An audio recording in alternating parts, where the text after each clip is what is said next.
কি হয়েছে ওর? ওর কিছু হয়েছে। ওর কি নাম? পুচু। পুচু, তুমি এত রাগ কেন? বিলাই মানুষ এত রাখলে হইব? মনে নাই স্যার, পুচু আমি তো ভয় পাচ্ছি যে ওদের কখন ছুটে খুব রাগ। খামচি দেয়?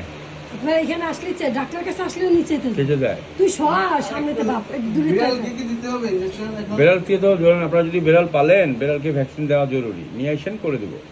বেড়ালের আমরা এনিমেলটা দেখবো, আচ্ছা আর আপনাদের কামড় খামচিটা মানুষের ডাক্তাররা দেখবে। কারণ আমারে কামড়াইলেও আমি মানুষের ডাক্তারের কাছে যাই। নিশ্চয় হচ্ছেন? কারণ we are not the human doctor. আমাদের ব্যাপারে মানুষের ডাক্তাররা সিদ্ধান্ত নেবে।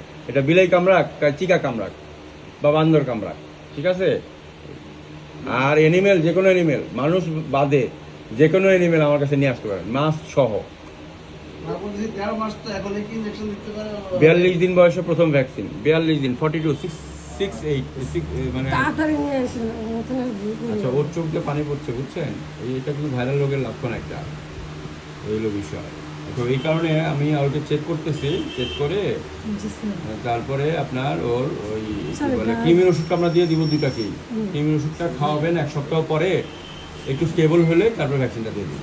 তাহলে হলো কি, কৃমিটা দিলে ওর কৃমি পড়ে গেলে মানে কৃমি তো রক্ত খায়, তাহলে ওর বডি একটু ইমিউনিটিটা স্ট্রং হবে, তারপরে আমরা ভ্যাকসিনটা দিব, ঠিক আছে?